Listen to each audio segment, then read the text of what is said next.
World health ऑर्गनायझेशननी जे काही सर्वे केलेले आहेत त्याच्यामधून हे समोर आलेलं आहे की साधारणतः 1990 पासून ते 2022 पर्यंत म्हणजे जे का अडल्ट लोक आहेत त्यांच्यामध्ये जे काही स्थूलतेचं प्रमाण आहे ते दुप्पट झालेलं आहे. BMI म्हणजे बॉडी मास इंडेक्स जो आहे, ज्याच्यामध्ये तुमचं किलोग्रॅममधलं वजन भागिले स्क्वेअर मीटरमधील तुमची उंची, याचा फॉर्म्युला तो आहे BMIचा. त्याच्यानुसार जे येणारं उत्तर आहे ते तुमचं 25च्या बरोबर किंवा 25पेक्षा जास्त असेल तर तुम्ही ओव्हरवेट आहात.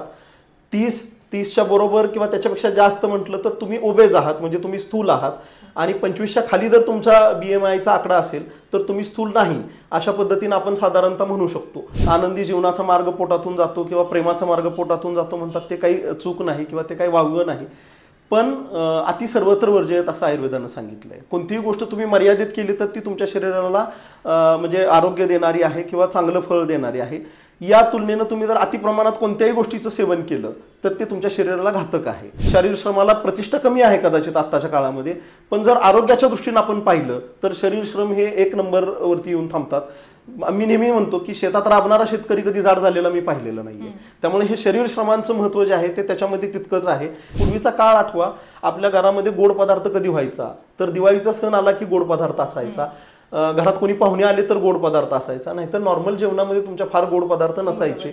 मी म्हटलं असं शेवया किंवा हे असंच काहीतरी गोड खाण्यामध्ये यायचं. आणि त्या गोड खाऊन कधी लोकांमध्ये डायबिटीसचं प्रमाण आत्ता जेवढं वाढलंय तितकं तेव्हा कधीही वाढलेलं नव्हतं. आयुर्वेदानं जी आरोग्याची व्याख्या सांगितली आहे त्याच्यामध्ये समदोष सम अग्नी सम धातू मलक्रिया प्रसन्न आत्म इंद्रिय मना स्वस्तमिती अभिधीयते. म्हणजे शरीरात जे काही 3 दोष आहेत, सप्त धातू आहेत, मल आहेत, ह्यांची समस्थिती म्हणजे ते सगळं चांगल्या स्थितीमध्ये आहे, हे म्हणजे आरोग्य आहे. आणि कुणालाही हृदयाशी संबंधित म्हणजे अटॅक येतो किंवा हृदयविकाराचा झटका येतो म्हणतो आपण ज्याला, त्या केसमध्ये तुम्ही दाखल झालात दवाखान्यामध्ये की पहिला प्रश्न तुम्हाला विचारला जातो की तुम्ही शाकाहारी आहात की मांसाहारी आहात.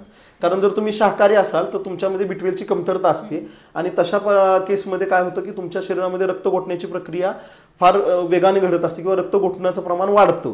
सायकोलॉजीच्या बुकमध्ये एक तो प्रयोग सांगितलेला आहे की जर दारात तुमच्याकडे कुत्रा असेल तर तुम्ही तो प्रयोग करून बघा की 7 दिवस आपण त्याला एक 12 वाजता भाकरी खायला टाकायची आणि बेल वाजवायची. असं आपण 7 दिवस केलं की 8व्या दिवशी आपण त्याला भाकरी नाही टाकायची, फक्त बेल वाजवायची. लक्षात काय येतं तर कुत्र्याच्या तोंडाला लाल सुटलेली असते. म्हणजे तुमच्या शरीराचं एक फिजिओलॉजिकल क्लॉक आहे. तुम्ही त्यावेळेला जेवला की त्यावेळेला तुमच्या शरीरामध्ये पाचकरस येतोय, तुमच्या लाळ स्त्रवण्याची प्रक्रिया जी आहे ते त्यावेळेला ट्रिगर होते. त्यामुळे जेवणाची वेळ पाळणं हा भाग खूप महत्त्वाचा आहे. मग तुमचा व्यायाम कोणता हा भाग मी आणखी पुढे त्याच्यावर बोलणारच आहे. पण सगळ्यात महत्त्वाचं काय की व्यायाम करणं ही तुमची जीवनशैली असली पाहिजे, ती एक ऍक्टिव्हिटी नको. म्हणजे कुठंतरी काय युट्यूबला हे करायचं आणि मग तेवढ्या दिवस ते 30 दिवस करायचं आणि पुन्हा बंद केलं, हा व्यायाम असू शकत नाही. जेवण कसं असावं याचं सुद्धा स्पष्टीकरण आयुर्वेदानं दिलेलं आहे की ते उष्ण स्निग्ध मात्रावत जीर्णे वीर्या विरुद्धम इष्ट देशे इष्ट सर्वोपकरणम नातिद्रुतम नाति विलंबितम अजल्पन अहसन तन्मना भुंजित आत्मान. म्हणजे काय तर ते जेवण उष्ण गरम असलं पाहिजे, स्निग्ध, त्याच्यामध्ये तेल तुपाचा अंश व्यवस्थित असला पाहिजे, मात्रावत म्हणजे योग्य प्रमाणात जेवण केलं पाहिजे. आवडतंय म्हणून भरपूर खाल्लं, न आवडतं म्हणून कमी खाल्लं असं नको. मात्रावत जीर्ण म्हणजे पहिला आहार पचलाय की नाही त्याचा विचार करून जेवण करा. वीर्य विरुद्ध म्हणजे दूध आणि फळे एकत्र करून खाऊ नये, मांस आणि दही एकत्र करून खाऊ नये, अशा पद्धतीचं. तर इष्ट देशे इष्ट सर्वोपकरणम, लागणारं सगळं घेऊन चांगल्या प्रसन्न जागी जेवायला बसा. नाती द्रुतम नाती विलंबितम म्हणजे अगदी रेगाळत जेवताय असंही करू नका आणि भरभर घाईने खाताय असंही करू नका. डायबिटीसच्या रुग्णांचा जेवणाचा वेग जर आपण निम्म्याने कमी केला तरी तिकडे शुगर लेवल त्यांच्या नियंत्रणात यायला लागते. नमस्कार. आजच्या कामाच्या आणि जीवनशैलीच्या पद्धतीमध्ये आकर्षक शरीरयष्टी त्याचबरोबर निरोगी शरीर या 2 महत्त्वाच्या बाबी आहेत. पण वाढतं वजन या दोन्ही महत्त्वाच्या बाबींच्या आड येते. मग हे वजन कमी होण्यासाठी अनेक वेगवेगळे डाएट घेतले जातात, वेगवेगळ्या प्रकारचे व्यायाम केले जातात, झटपट वजन कमी व्हावं म्हणून अनेक झटपट औषधं देखील घेतली जातात. पण हा सगळा तामझाम करून देखील काही केला वजन मात्र कमी होत नाही आणि मग वाढत्या वजनासोबत ताण देखील वाढायला चालू होतो. हेच तुमचं वाढतं वजन आणि त्याच्या सोबत वाढणारा ताण कमी करण्यासाठी आज आपल्या सोबत आहेत डॉक्टर नीरज जाधव. नमस्कार. नमस्कार सर. अगदी बरोबर सुरुवात झालेली आहे की वाढलेलं वजन हा आत्ताच्या काळामधला सर्वात महत्त्वाचा विषय आहे. कारण विवाह इच्छुक मुली असतील किंवा इन जनरल कोणत्याही क्षेत्रात काम करणारे लोक असतील, यांच्या दृष्टीनं वजन वाढलं की त्यांची कामाची हालचाल मंदावते, त्यांचा कामाचा उत्साह जो आहे तो कमी होतो. आणि सगळ्यात महत्त्वाचं, वजन वाढल्यामुळं शरीरावर त्याचे होणारे जे विविध दुष्परिणाम आहेत ते खूप घातक आहेत. हे बघता आपण वजनाकडे खरंच खूप चांगल्या पद्धतीनं लक्ष द्यायला पाहिजे. वर्ल्ड हेल्थ ऑर्गनायझेशननी जे काही सर्वे केलेले आहेत त्याच्यामधून हे समोर आलेलं आहे की साधारणतः 1990 पासून ते 2022 पर्यंत म्हणजे जे अडल्ट लोक आहेत त्यांच्यामध्ये जे काही स्थूलतेचं प्रमाण आहे ते दुप्पट झालेलं आहे. आणि याबरोबर जी लहान मुलं आहेत या लहान मुलांमध्ये वजन वाढण्याचं प्रमाण किंवा स्थूलता वाढण्याचं प्रमाण जे आहे ते चौपट झालेलं आहे. म्हणजे हा प्रश्न किती गंभीर आहे हे आपल्याला याच्यावरून लक्षात येऊ शकतं. बरोबर सर. मला वाटतं की लहान मुलांपासून अगदी तरुणाईपर्यंत सगळ्याच वयोगटातून स्थूलता, लठ्ठपणा हा सूर दिसून येतोय. पण नक्की स्थूलता म्हणजे काय याबद्दल डॉक्टर म्हणून तुम्ही कसं सांगाल? स्थूलता म्हणत असताना अगदी सोप्या भाषेत समजून घेता येईल की एक्सेसिव्ह फॅट डिपॉझिशन झालेलं आहे, ज्याच्यामुळं तुमच्या शरीरामधली जी काही नॉर्मल फिजिओलॉजी आहे ती तुमची कुठेतरी डिस्टर्ब होतीये. हे म्हणजे आपण म्हणूया की स्थूलता आहे किंवा ओबेसिटी आहे. अगदी वैद्यकीय भाषेमध्ये किंवा पॅरामीटर्सच्या स्वरूपात सांगायचं झालं तर BMI म्हणजे बॉडी मास इंडेक्स जो आहे, ज्याच्यामध्ये तुमचं किलोग्रॅम मधलं वजन भागिले स्क्वेअर मीटर मधील तुमची उंची याचा फॉर्म्युला तो आहे BMIचा. त्याच्यानुसार जे येणारं उत्तर आहे ते तुमचं 25च्या बरोबर किंवा 25पेक्षा जास्त असेल तर तुम्ही ओव्हरवेट आहात. 30च्या बरोबर किंवा त्याच्यापेक्षा जास्त म्हटलं तर तुम्ही ओबेज आहात, म्हणजे तुम्ही स्थूल आहात. आणि 25च्या खाली जर तुमचा BMIचा आकडा असेल तर तुम्ही स्थूल नाही, अशा पद्धतीने आपण साधारणतः म्हणू शकतो.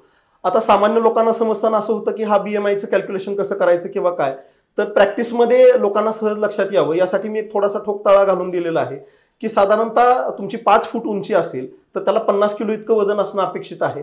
आणि तिथून पुढच्या प्रति इंचाला साधारणतः 2 किलो इतकं वजन असायला पाहिजे. म्हणजे समजा 5 फूट 3 इंच अशी जर व्यक्तीची उंची असेल तर त्याचं वजन जे आहे ते 5 फुटाला 50 किलो इतकं आणि वरच्या 3 इंचांचं 6 किलो म्हणजे 56 किलो इतकं वजन असणार आहे. हे तुमचं आयडियल BMI नुसार येणाऱ्या वेटच्या जवळ जाणारं वजन असतं.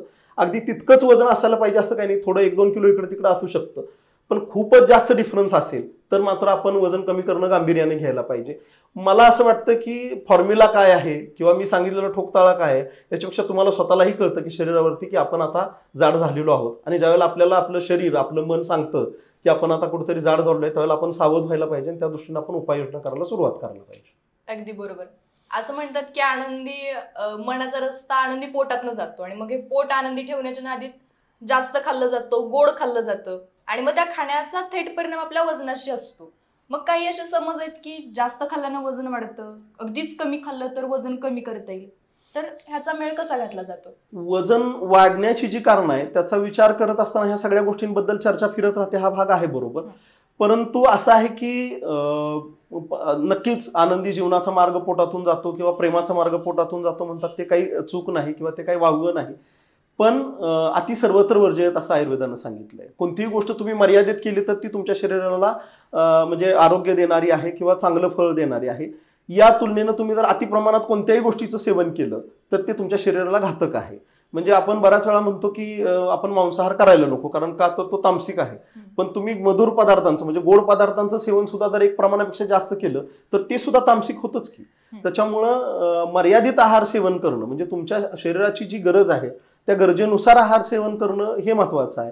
त्याच्यापेक्षा जास्त प्रमाणामध्ये तुम्ही आहार सेवन केला की स्थूलताचं कारण समजून घेतानाच ते महत्वाचं कारण आहे की येणाऱ्या कॅलरीज आणि त्या तुलनेत तुमचे कमी असणारे शारीरिक श्रम याच्यामुळं तुमचं वजन वाढतंय. म्हणजे 100 कॅलरीज आलेले आहेत तर त्या बर्न होण्यासाठी तेवढाच व्यायाम होणं गरजेचं आहे. तो व्यायाम होत नाही, तेवढा शरीर श्रम होत नाहीये आणि म्हणून वजन वाढतंय. म्हणजे श्रम की प्रतिष्ठा नावाचा विनोबा भावेंचा एक आपल्याला चॅप्टर होता, तुम्हाला ते आठवत असेल. तर विनोबा भावे तेच म्हणायचे की तुम्ही जेवढं खाल्लंय ते तुम्ही शेतात काम करून घाम गाळून ती जिरवलं पाहिजे आणि श्रम करत राहणं म्हणजे आता कदाचित आपण बघतो की शारीर श्रमाला प्रतिष्ठा कमी आहे कदाचित आत्ताच्या काळामध्ये, पण जर आरोग्याच्या दृष्टीने आपण पाहिलं तर शरीर श्रम हे 1 नंबरवरती येऊन थांबतात. मी नेहमी म्हणतो की शेतात राबणारा शेतकरी कधी जाड झालेला मी पाहिलेला नाहीये. त्यामुळे हे शरीर श्रमांचं महत्व जे आहे ते त्याच्यामध्ये तितकंच आहे. मग जसं तुम्हाला पोट आनंदी ठेवायचं आहे तसं शरीर आनंदी ठेवायचं असेल तर आवडीचं जसं खायला तुम्हाला आवडतंय तितक्याच पद्धतीनं तुम्ही चांगल्या पद्धतीने शरीर श्रम केले पाहिजेत, हे आपण लक्षात घेतलं पाहिजे. आणखी त्याच्यामध्ये बाब कशी आहे की गोड खाण्याने वजन वाढतं का किंवा हे खाल्ल्याने वजन वाढतं का ते खाल्ल्याने वजन वाढतं का. साहजिक आहे की आता आपण जर इंटरनेटला सर्च टाकलं तर प्रत्येक आहार पदार्थ जो काय आहे म्हणजे आहारातला जो काही घटक आहे त्याचं तुम्हाला कॅलरी कॅल्क्युलेशन मिळून जातं. मग पेढ्यामधनं एवढ्या कॅलरीज जातात, चॉकलेटमधनं एवढ्या कॅलरीज जातात. तर मी पुन्हा तेच सांगेन की अति सर्वत्र वर्ज्य. गोड पदार्थ हा खाण्यामध्ये असायला पाहिजे, पण म्हणजे अगदी ज्ञानेश्वर माऊलींनी सुद्धा गोड पदार्थ हा सात्विक आहे म्हणून सांगितलेला आहे. म्हणजे गोड खाऊ नका असं म्हणायचं कसं, पण ते जे गोड खाण्यात यायला पाहिजे हे माइल्ड स्वीट असायला पाहिजे. म्हणजे शेवयाची खीर आहे, रव्याची खीर आहे, तांदळाची खीर आहे, हे जर तुमच्या खाण्यात असेल तर गोड खाण्यामधून जे फायदे शरीराला मिळायला पाहिजेत ते तुम्हाला मिळतात. पण अलीकडे काय झाले, स्वीटमार्टची दुकानं गल्लोगल्ली झालेली आहेत आणि आपल्या मग हे जे काही हाय कॅलरी स्वीट जे आहे ते खाण्याचं प्रमाण आपलं वाढलेलं आहे. पूर्वीचा काळ आठवा, आपल्या घरामध्ये गोड पदार्थ कधी व्हायचा तर दिवाळीचा सण आला की गोड पदार्थ असायचा, घरात कोणी पाहुणे आले तर गोड पदार्थ असायचा, नाहीतर नॉर्मल जेवणामध्ये तुमच्या फार गोड पदार्थ नसायचे. मी म्हटलं असं शेवया किंवा हे असंच काहीतरी गोड खाण्यामध्ये यायचं. त्या गोड खाऊन कधी लोकांमध्ये डायबिटीसचं प्रमाण आता जेवढं वाढलंय तितकं तेव्हा कधीही वाढलेलं नव्हतं, किंवा स्थूलता जी आपण पाहतो आता ती सुद्धा त्या काळात ती तितकीशी नव्हती. त्याचं कारणच ते होतं की खाणं आणि शारीरिक श्रम यांचं जे काही संतुलन आहे ते व्यवस्थित राखलं जात होतं. तर सध्याच्या स्थितीमध्ये काय खावं काय न खावं हे नियम घालण्यापेक्षा एकंदरच जे काही काय म्हणू आपण एक बॅलन्स जो म्हणतो आपण शरीराचा तो आपण लक्षात घेतला पाहिजे आणि तशा पद्धतीनं आपण म्हणजे काम करत राहिलं पाहिजे. आयुर्वेदानं जी आरोग्याची व्याख्या सांगितली आहे त्याच्यामध्ये समदोष सम अग्नी सम धातू मलक्रिया प्रसन्न आत्म इंद्रिय मना स्वस्थमिती अभिधीयते. म्हणजे शरीरात जे काही 3 दोष आहेत, सप्त धातू आहेत, मल आहेत, ह्यांची समस्थिती म्हणजे ते सगळं चांगल्या स्थितीमध्ये आहे हे म्हणजे आरोग्य आहे. आणि त्या बरोबरीनं पुढे जाऊन काय म्हटलंय, प्रसन्न आत्म इंद्रिय मना, तुमचं मन अंतःकरण चित्त सगळं प्रसन्न आहे हे म्हणजे आरोग्याची स्थिती आहे. वजन वाढल्यानंतर कोणी प्रसन्न राहिलेलं बघितलंय का आपण? म्हणजे स्थूलता ही नक्कीच व्याधित अवस्था आहे आणि नुसती व्याधित अवस्था नाहीये, तर त्याचे जे काही कॉम्प्लिकेशन्स आहेत ते सगळं बघता मला असं वाटतं की स्थूलता म्हणजे एक आजार नसून अनेक आजारांचा समूह आहे आणि त्या दृष्टीने आपण त्याचा गांभीर्याने विचार करणं गरजेचं असं मला वाटतं. जसं तुम्ही गोड खाण्याबाबत आता सांगितलं तसं एक समज किंवा गैरसमज असं आहे की मांसाहार खाल्ल्यानं स्थूलत्व किंवा लठ्ठपणा वाढतो आणि मग परत हृदयरोगापर्यंत त्याचा प्रवास होतो, तर याबद्दल काय सांगाल? दोन्ही बाजू आहेत. हृदयरोगाच्या संबंधानं जर आपण बोलतोय तर तुम्हाला जाणवेल की तुम्ही ज्या वेळेला कुणालाही हृदयाशी संबंधित म्हणजे अटॅक येतो किंवा हृदयविकाराचा झटका येतो म्हणतो आपण ज्याला, त्या केसमध्ये तुम्ही दाखल झाला दवाखान्यामध्ये की पहिला प्रश्न तुम्हाला विचारला जातो की तुम्ही शाकाहारी आहात की मांसाहारी आहात. कारण जर तुम्ही शाकाहारी असाल तर तुमच्यामध्ये B12ची कमतरता असते आणि तशा केसमध्ये काय होतं की तुमच्या शरीरामध्ये रक्त गोठण्याची प्रक्रिया फार वेगाने घडत असते किंवा रक्त गोठण्याचं प्रमाण वाढतं जर तुमच्या शरीरामध्ये B12ची डिफिशियन्सी असेल. मग असं आहे की जर मांसाहार हा B12चा एक उत्तम स्रोत आहे तर फक्त मांसाहार हाच हृदयरोगाचं कारण आहे असं कसं म्हणता येईल? पुन्हा तेच लागू होतं की अति सर्वत्र वर्ज्य. योग्य प्रमाणात ग्रहण केलेला आहार हा जो आहे तो शरीराला पूरक आहे किंवा फायदेशीर आहे. तेच अति प्रमाणात जर आपण त्याचं सेवन केलं तर जिथं B12 मिळण्यासाठी आपण खातोय तिथं ते कोलेस्ट्रॉल वाढण्यासाठी कारणीभूत ठरणार आहे. त्याच्यामुळे शरीरामध्ये एक्सेसिव्ह फॅट डिपॉझिशन होणार आहे, ओबेसिटी वाढणार आहे आणि मग ते शरीराला घातक होणार आहे. त्यामुळे प्रमाणात जर तो आहार सेवन केला तर तो शरीराला घातक आहे असं म्हणता येत नाही. आणि पुन्हा शरीर श्रम महत्वाचे आहे. तुम्ही जेवढा मांसाहार करता त्या पटीमध्ये तुमचा व्यायाम आहे का, तशा पद्धतीचे तुमचे शारीरिक श्रम आहेत का, याचा सुद्धा विचार त्याच्यामध्ये होणं गरजेचं आहे. अगदी बरोबर. तुम्ही आता जसं सांगितलं की कुठल्याही गोष्टीचं जास्त प्रमाणात सेवन हे वजन वाढण्यासाठी कारणीभूत ठरू शकतं, त्याचबरोबर अजून अशी कुठली कारण आहेत की जी या वजन वाढण्यासाठी लठ्ठपणासाठी कारणीभूत ठरतात? सगळ्यात महत्वाचं मला वाटतं तुमची जीवनशैली. म्हणजे तुमच्या जीवनशैलीमध्ये व्यायामाचा अभाव असणं हे वजन वाढीचं सगळ्यात महत्वाचं कारण आहे. हा पहिला भाग. दुसरा मुद्दा आहे अवेळी जेवण.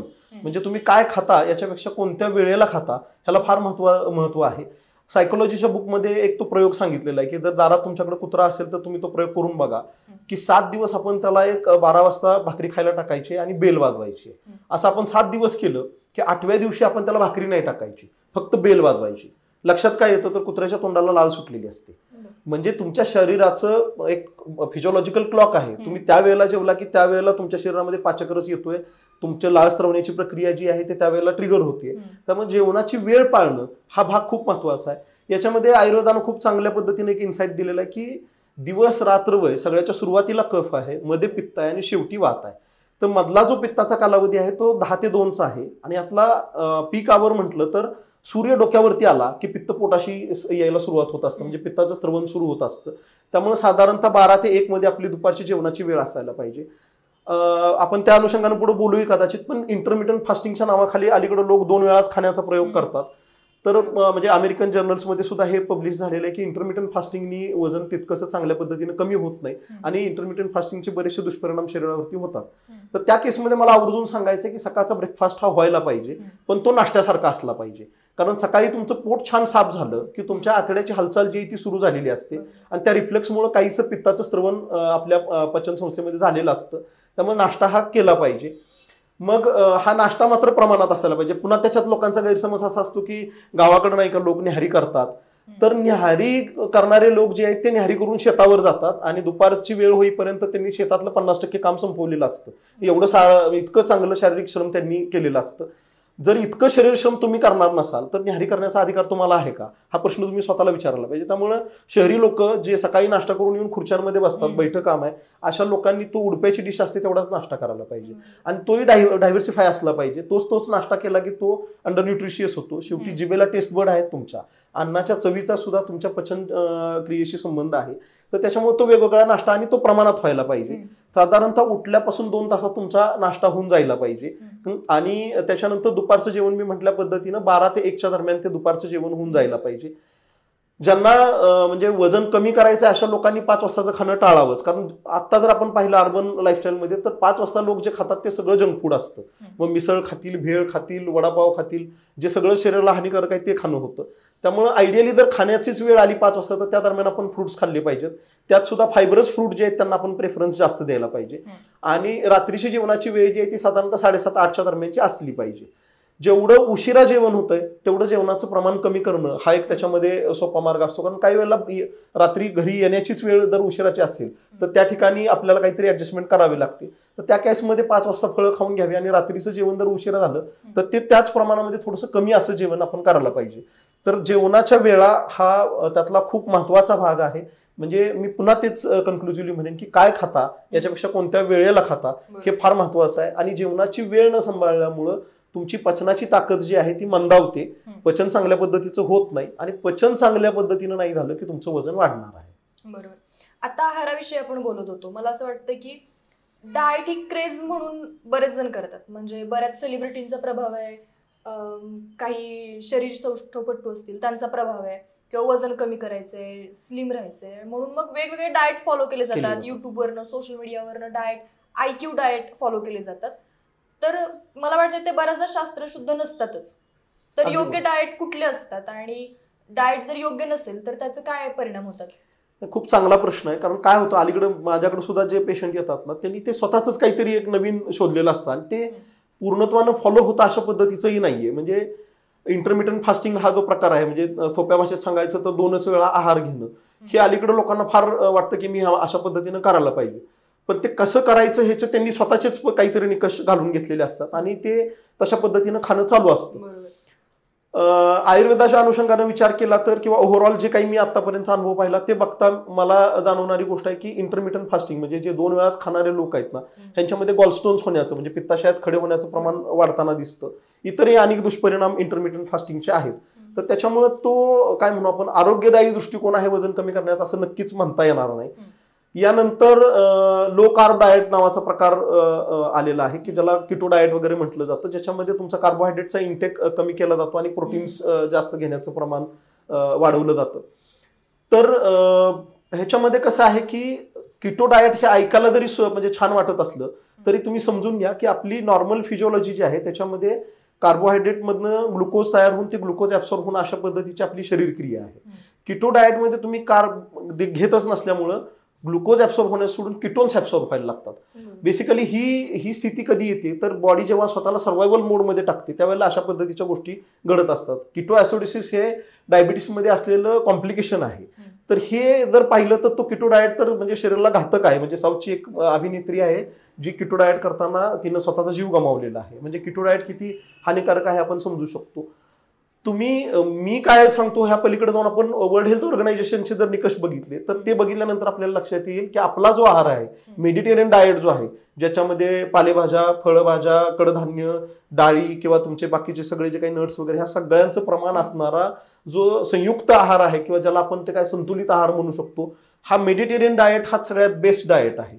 म्हणजे आणखी ते नवीन काय पॅलिओ डाएट नावाचा प्रकार आहे की तो पॅलिओलिथिक युग जे होतं इतिहासातलं त्याच्यामध्ये जसा मनुष्य प्राणी आहार घ्यायचा म्हणजे जंगलात राहताना तो कच्चं मांस खायचा किंवा मांस खायचा भाजून किंवा ते फक्त कंदमुळं खायचा वगैरे असा आहार घ्या. तर हे पॅलिओलिथिक डाएट जे आहे किंवा पॅलिओ डाएट म्हणूया आपण त्याला, तो तुम्ही आताच्या कंटेम्पररी युगाला कसं काय लागू करू शकता? कारण त्या काळातल्या माणसाची जीवनशैली, त्यावेळेसचा माणूस शिकार करायचा तर ते पळत धावत जाऊन त्या प्राण्याच्या पाठीमागे शिकार करायचं, त्याच्यामध्ये त्याचं खूप चांगलं शरीर श्रम व्हायचं. आता आपण कुठे शिकार करायला जात नाही. मग जर तसं असेल तर तो आहार आपल्याला आता कसा लागू पडेल? त्यामुळे आताच्या परिस्थितीमध्ये मला विचाराल तर आपला मेडिटेरियन डाएट म्हणजे जो आपला भारतीय आहार जो संकल्पना जी आहे ती खूप चांगल्या पद्धतीची आहे, ज्याच्यामध्ये आपण म्हणतो ते पालेभाज्या, फळभाज्या, कडधान्य ह्या सगळ्यांचा समावेश आहे आणि सगळं मिळतं त्यातनं. म्हणजे व्हेजिटेरियन नॉन व्हेजिटेरियन वगळा तुम्हाला मुगडाळीच्या एक वाटी वरणातनं मिळणारे प्रोटीन्स आणि चिकन मटन याच्यातनं मिळणारे प्रोटीन्स जवळजवळ सारखे असतात. त्याच्यामुळं खूप चांगल्या पद्धतीनं बॅलन्स असा हा आहार आहे. तर तशा पद्धतीचंच खाणं आपलं असलं पाहिजे. पालेभाज्या फळभाज्या ह्याच्यामधून जे तंतू जातो, फायबर जातो, त्याच्यामुळं शरीरामध्ये एक्सेस ग्लुकोज किंवा जे फॅट साठलेलं आहे त्या तंतूबरोबर ते शरीरामधून बाहेर जातं. तर त्यामुळं डाएट कोणता बेस्ट तर तो नक्कीच आपला भारतीय आहार जो आहे तो खूप चांगला आहे असं मला वाटतं. वजन कमी करण्याच्या या प्रवासामध्ये जेवढा आहार महत्वाचा आहे तेवढंच व्यायाम देखील महत्वाचा आहे. आणि मग हे व्यायाम बऱ्याचदा जसं IQ डाएट असतो तसंच वेगवेगळ्या ॲपवरनं वजन कमी करण्यासाठी 30 दिवसांचं चॅलेंज घ्या, कुणीतरी सुचवलेला व्यायाम किंवा जे व्यायाम प्रकार माहिती आहेत तसे केले जातात. तर वजन कमी करण्याच्या या प्रवासात डॉक्टर म्हणून तुम्ही कुठले व्यायाम सुचवता किंवा कुठले व्यायाम करायला पाहिजेत? मला असं वाटतं पहिलं की व्यायाम हे तुम्ही ऍक्टिव्हिटी म्हणून नाही करता कामाचा. व्यायाम हा तुम्ही सवय म्हणून करायला पाहिजे. मग तुमचा व्यायाम कोणता हा भाग मी आणखी पुढे त्याच्यावर बोलणारच आहे. पण सगळ्यात महत्वाचं काय की व्यायाम करणं ही तुमची जीवनशैली असली पाहिजे, ती एक ऍक्टिव्हिटी नको. म्हणजे कुठंतरी काय युट्यूबला हे करायचं आणि मग तेवढ्या दिवस ते 30 दिवस करायचं आणि पुन्हा बंद केलं, हा व्यायाम असू शकत नाही. व्यायाम कोणती गोष्ट आहे तर ती सातत्यानं त्याच प्रमाणात ती करत राहिला तर तो व्यायाम आहे. तर मी नेहमी रुग्णांना सांगतो, म्हणजे 7,500पेक्षा जास्त रुग्ण माझ्या पाहण्यात आले आणि मी ह्यांच्यामध्ये आम्ही ते सगळे प्रयोग करून बघितलेत. कारण सुरुवातीला आल्यानंतर मला पेशंट सजेस्ट करायचे की सर मी झुंबा करते तर मग मी करू का? तर मी सुरुवातीला हो म्हणायचो की मग मी योगा करते मग मी करू का? मी जिमचा व्यायाम करतो तर मी करू का?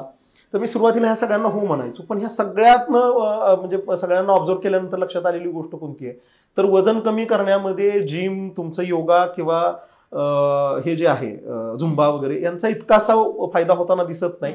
तुलनेनं तुमचं 45 मिनिटांचं चालणं, मोकळ्या हवेत 45 मिनिटं चालणं हा सगळ्यात छान व्यायाम असं मला वाटतं. हा सगळ्यात बेस्ट कार्डिओ आहे. कारण तुम्ही ट्रेडमिलवरती जे चालता त्या मेकॅनिकल स्टेप्स आहेत, त्याच्यामध्ये शरीराचा जो काही म्हणू आपण कम्फर्ट जो आहे तो विचार केलेला नाहीये. जिममध्ये व्यायाम करताना हार्ट अटॅक आलेले पेशंट आपण पाहतो, ठीक आहे, पण मोकळ्या हवेत चालताना कोणाला हार्ट अटॅक आलेलं पाहिलं का आपण फारसं? तर तो जो मोकळ्या हवेत चालण्याचा जो व्यायाम आहे तो शरीराच्या कलानं केलेला व्यायाम आहे. त्यामुळे मोकळ्या हवेत 45 मिनिटं चालणं व्हायला पाहिजे. आता 45 मिनिटं असं का म्हणतोय तर 15 मिनिट हा साधारणतः शरीराला गरम व्हायला लागणारा वेळ आहे. म्हणजे वॉर्मअप टाइम म्हणतो ना आपण, तो 15 मिनिटांचा आहे आणि तिथून पुढे ऍटलीस्ट अर्धा तास चालणं आपलं व्हायला पाहिजे. तर 45 मिनिटांचं चालणं हा सगळ्यात छान व्यायाम आहे. चालण्यानं बऱ्याच गोष्टी होतात. चालण्यानं तुमची इंटेस्टिनल मोटिलिटी इम्प्रूव्ह होते. चालण्यामुळं तुमचं सगळ्यात महत्त्वाचं मोकळ्या हवेत जे तुम्ही चालता त्याच्यामुळे तुमचा जो काही ताणतणाव आहे, स्ट्रेस जो आहे तो रिलीव्ह होण्यामध्ये खूप मोठी मदत होते. त्याच्यामुळं चालणं हाच उत्तम व्यायाम आहे. हा, आता ज्यांना शरीर कमवायचं आहे त्यांनी जिमचा व्यायाम करायला माझं काही दुमत नाही, किंवा बाकी जोर बैठका किंवा जे काही व्यायाम आहेत ज्यांना शरीर म्हणजे काय म्हणतो आपण शरीर कमवण्यासाठीचे म्हणून जे व्यायाम असतात ते करायला हरकत नाही. पण हा भाग जो आहे तो स्थूलतेवर मात केल्यानंतर येतो. म्हणजे जिमचा व्यायाम करणं किंवा शरीर कमवण्यासाठीचे जे व्यायाम आहेत हे तुमच्या आधी शरीरामधलं एक्सेस जे फॅट साठलेलं आहे ते संपवलंय तुम्ही आणि मग तुम्ही हे बाकीच्या व्यायामांकडे वळू शकता. वजन कमी करताना मला नाही वाटत की जिमचा व्यायाम किंवा ह्यांचा, उलट पक्षी असा आहे की तुमचं वेट एक्सेस आहे, तुमच्या पोटावर फॅट वाढलेला आहे, तो सगळा ताण तुमच्या मणक्यांवरती आलेला आहे आणि अशा परिस्थितीमध्ये ज्यावेळेला तुम्ही वेट लिफ्ट करायला जाता त्याच्यामुळे तुम्हाला आणखी बाकीचे कॉम्प्लिकेशन्स डेव्हलप होऊ शकतात. मसल इंजुरी होऊ शकते, स्पाईनला इंजुरी होऊ शकते. त्यामुळं वजन कमी करतानाच तुमचं व्यायाम आणि तुमचं हे जे आहे काय आहार ह्याचं स्वरूप वेगळं असणार आहे. आणि पुन्हा शरीर कमवण्यासाठी म्हणून किंवा बॉडी बिल्डिंग करण्यासाठी म्हणून जे काही तुम्ही व्यायाम करताय किंवा आहार घेताय त्याचं स्वरूप वेगळं असणार आहे. हे डिफरन्शिएट करायला पाहिजे. महत्वाचं. गेली 15 वर्ष झालं तुम्ही वेट लॉस मध्ये तुमच्या क्लिनिकच्या माध्यमातून काम करताय, अनेक पेशंट येत असतील. तर मला असं वाटतं की पुरुषांच्या तुलनेत स्त्रियांना वजन जास्त कमी करायचं असतं किंवा आपण बारीक दिसावं, आपण चांगलं दिसावं, आपलं बारीक दिसणं आपल्या सौंदर्यात भर घालतं, हे असं स्त्रियांचं म्हणणं असतं. पण स्त्रियांच्या मला असं वाटतं की मेनोपॉज असेल किंवा प्रेग्नन्सी असेल, अशा काही कारणांनी, पीसीओडी असेल, अशा काही कारणांनी जास्त वजन वाढत राहतं. तर मग अशा वेळी स्त्रियांनी नक्की काय केलं पाहिजे? खूप म्हणजे महत्वाचा प्रश्न आहे हा. असं आहे की जेंडर स्पेसिफिक आपण ओबेसिटीला काही हे करण्याची निकष घालण्याची गरज नाहीये. कारण कसं आहे की वजन पुरुषांमध्येही वाढतं आणि महिलांमध्येही वाढतं. आणि जितका सुडोल बांधा महिलांना आवडतो तितकाच सुडोल बांध्याची क्रेज आता पुरुषांमध्येही आहे. त्याच्यामुळं वजन जेंडर स्पेसिफिक आपण काही त्याच्यामध्ये हे म्हणू शकत नाही. हा एक नक्की आहे की महिलांमध्ये जसं ह्या काही गोष्टी आपण बोललो की प्रेग्नन्सी आहे, पीसीओडी आहे, या कारणांमुळं वजन वाढतं. आणि मग त्यामध्ये आपण कसा विचार केला पाहिजे. तर पहिला भाग असा आहे की प्रेग्नन्सीमध्ये तुमचं ऑप्टिमल वेट कसं वाढेल ह्याच्यावर तुमचं लक्ष असलं पाहिजे. म्हणजे प्रेग्नन्सीमध्ये सुद्धा तुमच्या ओव्हरऑल जे काही रुटीन आहे त्याला काहीतरी दिनचर्या असली पाहिजे. बऱ्याच वेळा प्रेग्नन्सी राहिल्यानंतर दुर्लक्ष होतं, म्हणजे डे टू डे ऍक्टिव्हिटीकडं, जेवणाच्या वेळांकडं बऱ्याच वेळा महिलांचं दुर्लक्ष होतं आणि यामुळे मग खूप जास्त प्रमाणात वजन वाढतं.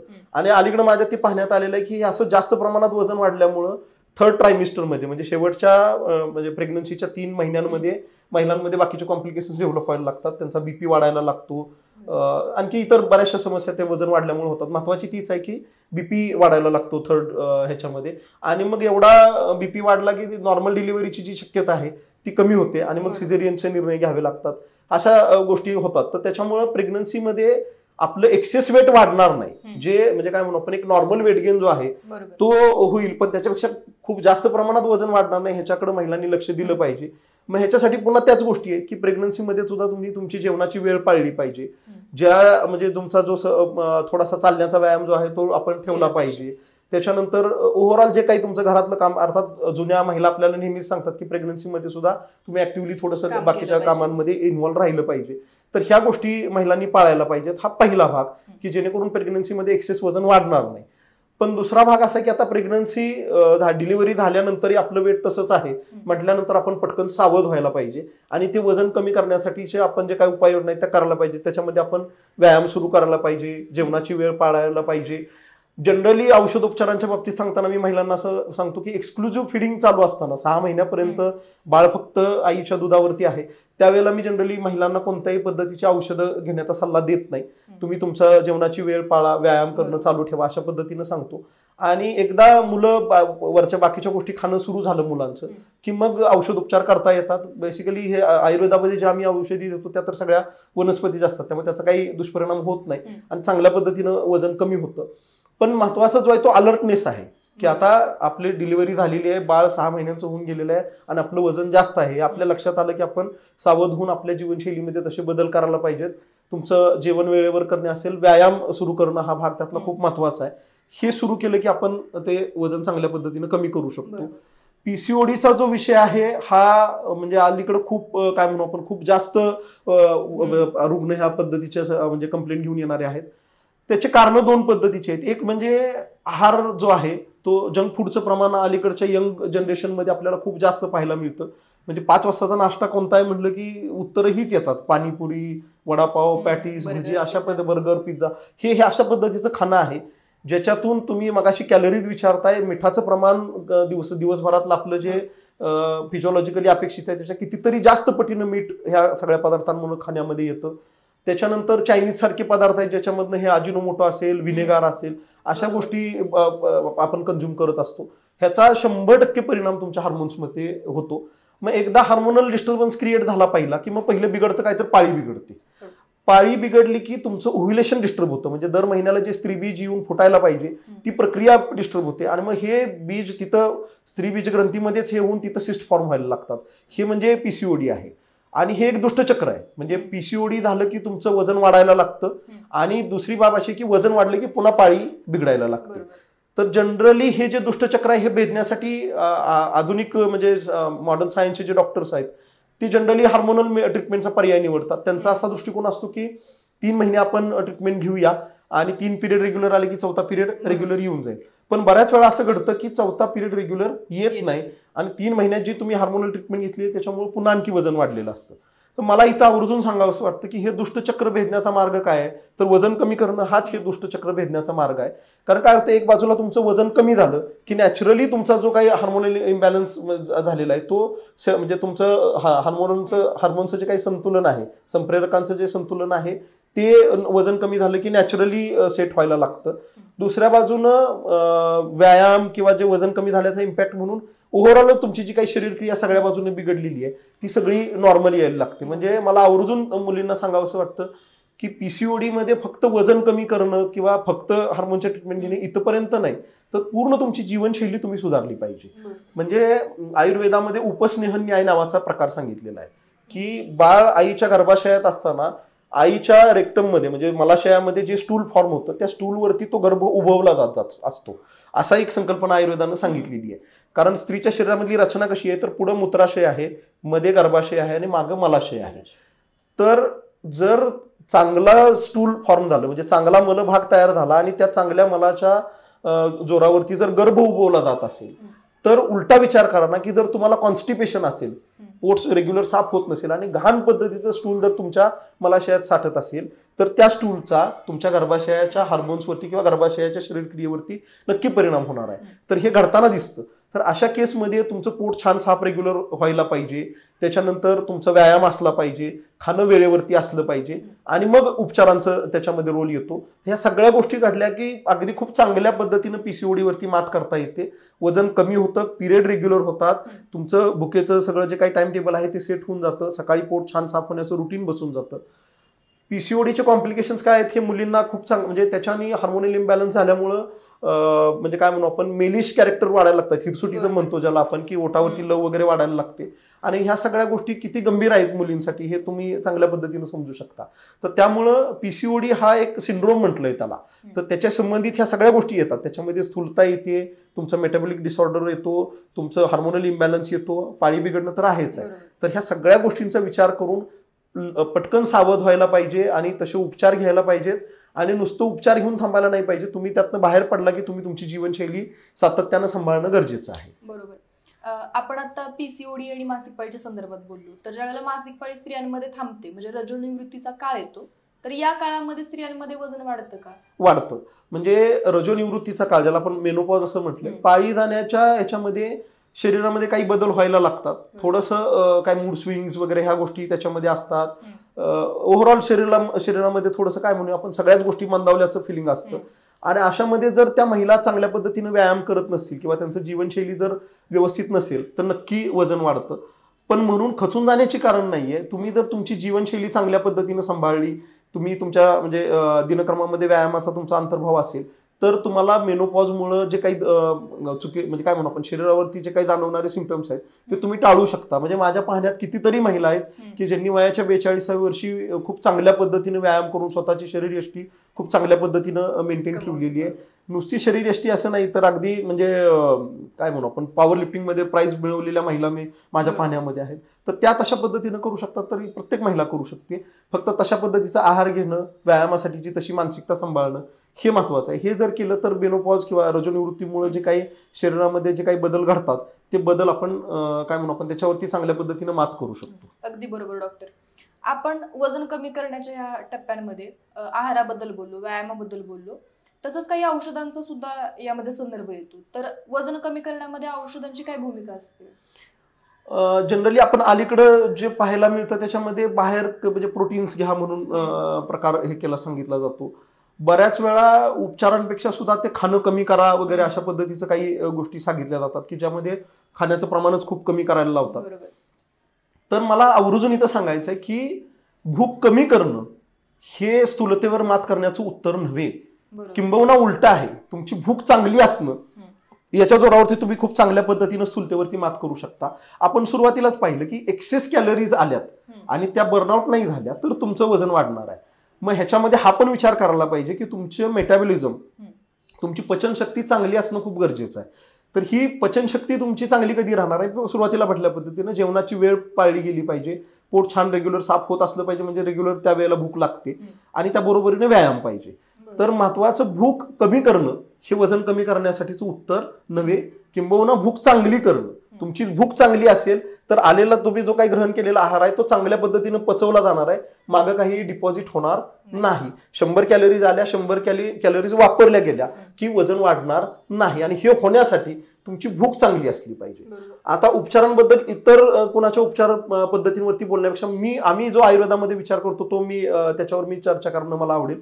तर आम्ही हा जाठराग्नीचा जो विचार आहे, तुमची भूक जी आहे ती चांगली होणं, याच्यावरती खरं तर आयुर्वेद काम करतो. आयुर्वेदामध्ये विषमाग्नी नावाची संकल्पना सांगितली, ज्याच्यामध्ये तुम्ही ज्या वेळेला खाता त्यावेळेला तुम्हाला सोडकून भूक लागत नाही आणि इतर वेळेला भूकेचं फिलिंग येत राहतं. अलीकडे लोक ते म्हणतात ना, क्रेविंग्स होत आहेत आम्हाला. तर ते हा विषमाग्नी ट्रीट करणं हा ह्याच्यातला महत्वाचा भाग आहे की तुम्हाला तुमच्या तुम्ही ज्या वेळेला जेवण घेताय त्यावेळेला छान सडकून भूक लागली पाहिजे. तर ती भूक सुधारून घेणं म्हणजे तुमचं एकंदर मेटाबॉलिझम, तुमचं पचनशक्ती सुधारून घेण्याचं काम आम्ही आयुर्वेदाच्या औषधांच्या मार्फत करून घेतो. मला म्हणजे प्रकर्षाने हे सांगावं असं वाटतं की यकृतावरती काम करणारी किंवा पचनशक्तीवरती काम करणारी खूप औषधं आयुर्वेदामध्ये आहेत. तुलनेनं आधुनिक विज्ञानाकडे तितकीशी ती औषधांची जंत्री नाहीये की जी पचनशक्तीवरती काम करू शकते.